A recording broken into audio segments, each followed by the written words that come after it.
और सांसद नवनीत राणा की जमानत याचिका पर आज सेशन कोर्ट में सुनवाई है। महाराष्ट्र में सीएम उद्धव ठाकरे के घर के बाहर हनुमान चालीसा पढ़ने की जिद करने वाली सांसद नवनीत राणा और उनके पति रवि राणा को बॉम्बे हाईकोर्ट से नहीं मिली राहत। जमानत याचिका पर आज सेशन कोर्ट में सुनवाई। लोक सचिवालय ने सरकार से 24 घंटे में रिपोर्ट तलब की।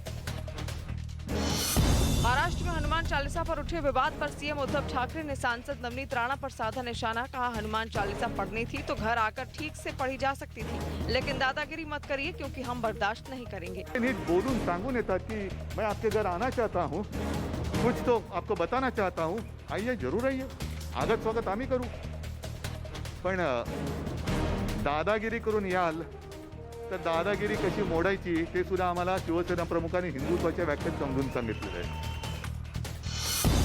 एलन मस्क की कंपनी और ट्विटर के बीच डील पक्की हो गई। मस्क ने ट्विटर को 3,368 अरब रुपए में खरीद लिया।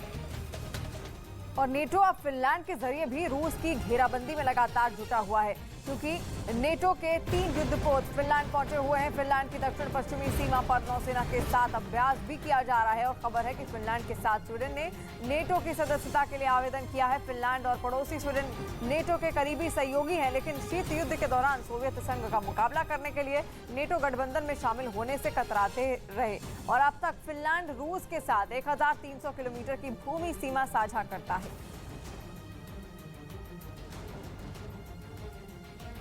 और उधर बुचा में एक बार फिर कब्रें खोदकर 100 से ज्यादा शवों को निकालने का दावा किया गया है, जिसके बाद यूक्रेन ने रूस पर नरसंहार करने का आरोप दोहराया और बुचा में इन हत्याओं के लिए यूक्रेन रूसी सेना को जिम्मेदार ठहराता है, जबकि रूस इससे साफ इनकार कर चुका है। और इस बीच बुचा के एक दूसरे इलाके में कई कब्रें खोदी गई, जहां से सैकड़ों शवों को निकाला गया। आरोप है कि बुचा पर कब्जे के दौरान रूसी सेना ने सैकड़ों लोगों को मारकर उनके शवों को जमीन में गाड़ दिया था, जिन्हें निकालने के लिए खुदाई करने वाली मशीन की मदद ली गई और फिर एक एक कर शव जमीन से निकाले गए। बताया गया कि उन शवों की पहचान करने के बाद उन्हें उनके परिवार वालों को सौंपा जा रहा है। उधर युद्ध के बीच पुतिन ने यूक्रेन की सीमा के पास परमाणु हमला करने वाले मिसाइल सिस्टम तैनात कर दिए और ये दावा किया यूक्रेन की सेना ने, जिसके मुताबिक रूस ने इन मिसाइल सिस्टमों को यूक्रेन की सीमा से महज 60 किलोमीटर के दायरे में तैनात किया।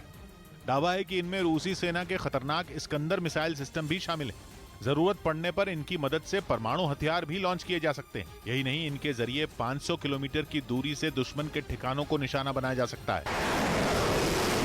इनकी तैनाती को यूक्रेन पर दबाव बढ़ाने के पुतिन के उस गेम प्लान का हिस्सा माना जा रहा है, जिसके तहत वो जनमत संग्रह करवाकर खेरसोन को यूक्रेन से अलग करने की तैयारी में जुटे हैं।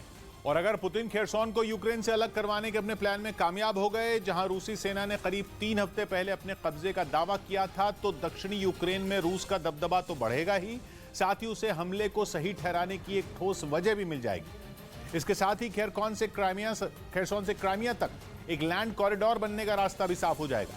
इससे पहले जनमत संग्रह करवाकर 2014 में रूस क्राइमिया पर कब्जा कर चुका है और उस वक्त करवाए गए जनमत संग्रह में करीब 97% लोगों ने रूस के साथ रहने के लिए वोट दिया था। और गुजरात एटीएस को बड़ी सफलता मिली है।